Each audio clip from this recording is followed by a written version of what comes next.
The Jim and Terry Show, maybe not quite seeing eye to eye, even though the eye is now eye. Aye. And now you got two eyes, not one eye. I would have thought you might have been the Antichrist if you had just one. I didn't even know the Antichrist was supposed to have one eye. I thought it was the all-seeing eye, but I know there's a lot of musicians and sold their souls to the devil or think they did. Well, this was a reference to Muslims claiming the one eye is in the Quran about not the devil, the beast or the Antichrist. The beast. Yeah, so has one eye. So beware of whoever's coming who's got one eye.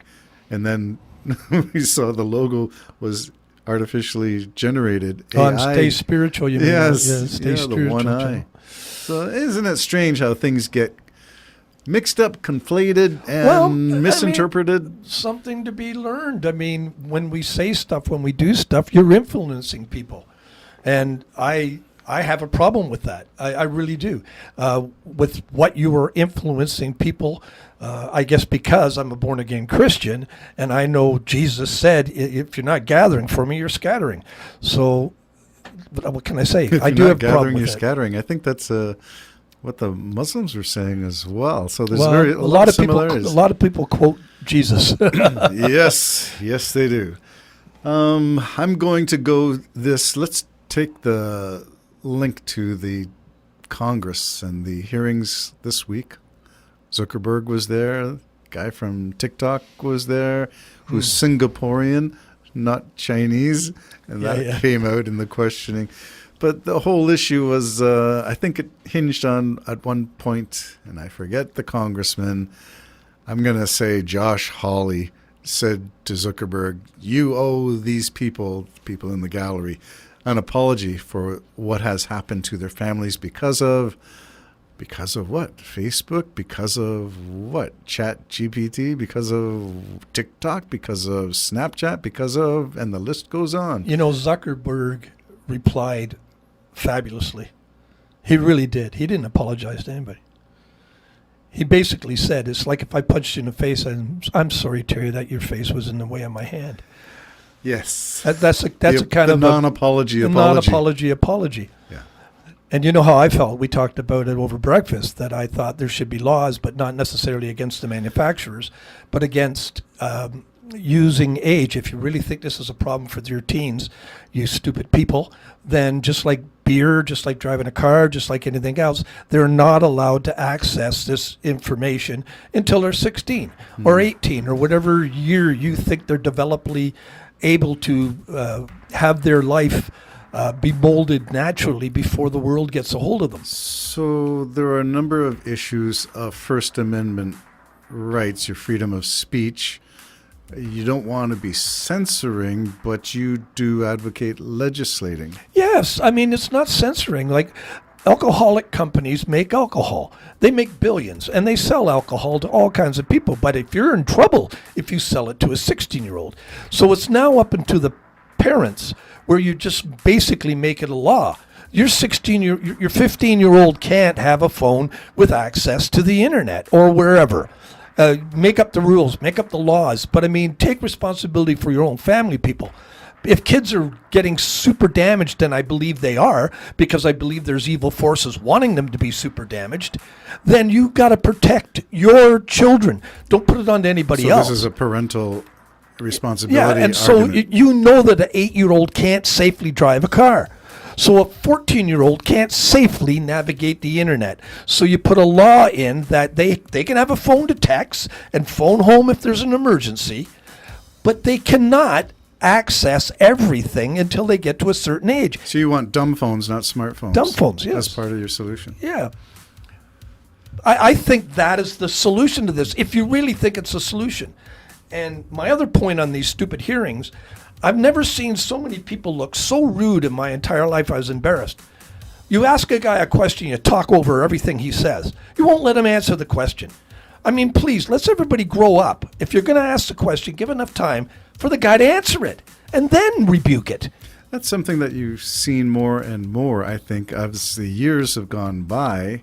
I don't want to blame Trump for anything, He's part but of I it. do think there's been a rise in uncivility, where people are being downright rude and obnoxious, Yeah. and it's all about hearing Yeah. their own voice. Yeah. It's not about listening. No. It's about talking and talking Well, over. and your time on the TV for your constituents and everything else. It's rude. And I wish whoever is in control of these hearings would put the gavel down and say, Senator such and such, please shut your mouth so the guy can answer. Yeah, in this case, I think it was a congressional hearing. So They were all rude. in this thing, the guy with the gavel, who's in charge, is a Republican. But I mean, it would be the same. The guy with the gavel, the lady with the gavel, should be able to clamp down on the questioner as well as the respondee. Yeah.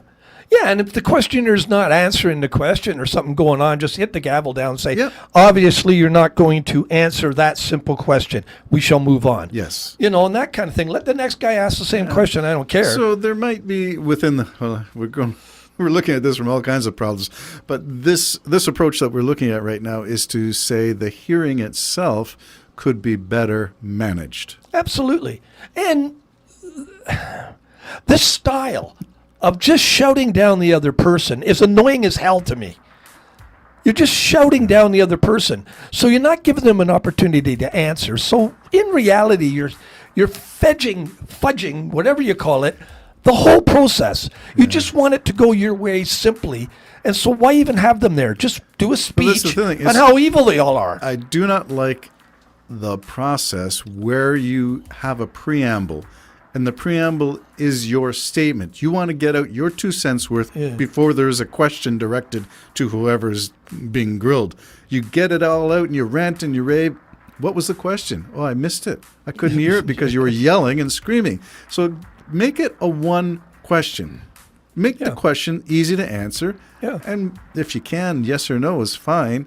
But stick to the question. The people asking the question should not be able to give a preamble statement. Don't tell us we don't care what you think.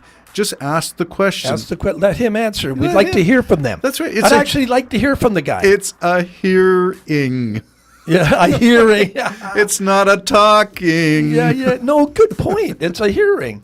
And I was just, I could only take so much of it. And I had to abandon ship too. Yeah. And So it's the incivility of it all. It's the rudeness. It's the loud mouth. It's the assumption that I know more than you know, and I can prove it by yelling louder and getting more emotional and passionate and throwing stuff.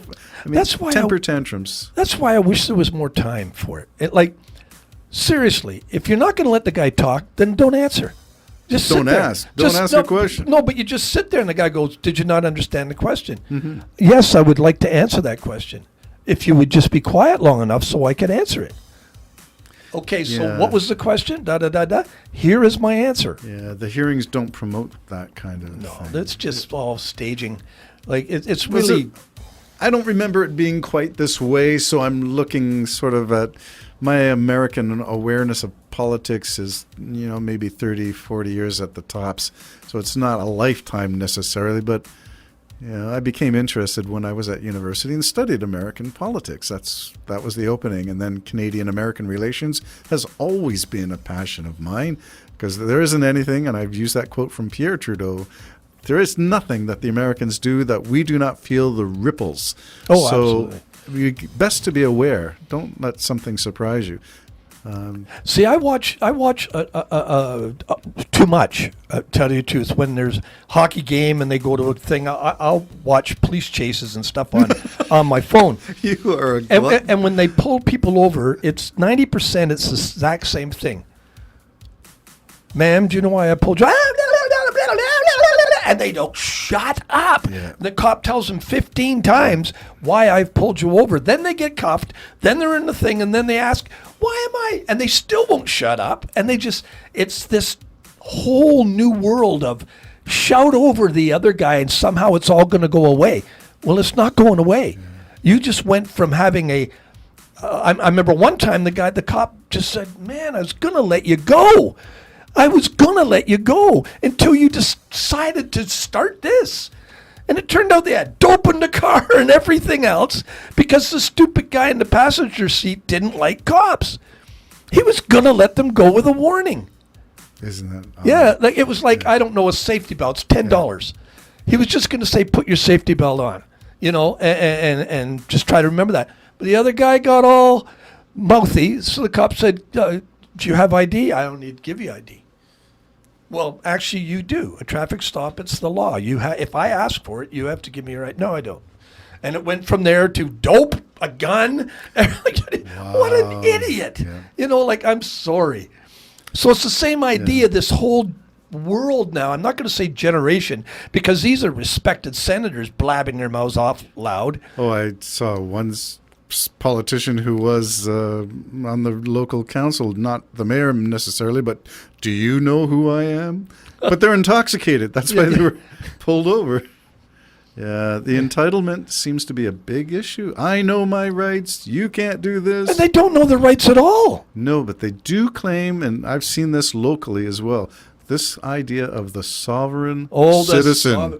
Don't you just want to take your gun out and end it? Well, except that I don't have one. Good thing. Yeah. Oh, no, this whole sovereign thing citizen. Well, it's in the States see, big now, I time, do and it's think- bled up here.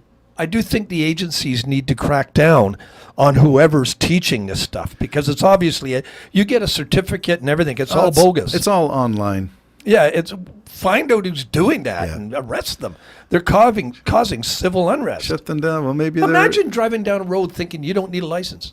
Yeah. Everybody else does. Who pays for the road that gave you the right to drive on? You don't need a license. No, we paid for that, so we can enforce it. I don't have insurance. I don't need insurance. Yeah, but our rules of our road say that you need insurance. You have to. Yeah, so there's a big thing. I don't know about the glutton for punishment that you are when you watch stuff like that. Well, I watch too much of it. That's another that thing. would be rage producing because you see a lot of what you called nonsense, uncommon sense. Uncommon sense and people doing the most bizarre things in front of their children, yelling at the cops anyways, a lot of reverse racism. Let's put it that way. Okay, we were going to talk about all the social media that were called before the U.S. House of Congress to answer questions about access to all the issues that are going on with teens and young children accessing stuff on the internet. Regulation, censorship, or parental authority. Which way should it go? Stay tuned. Stay tuned. Jim and Toomer Show signing off for now. Bye-bye.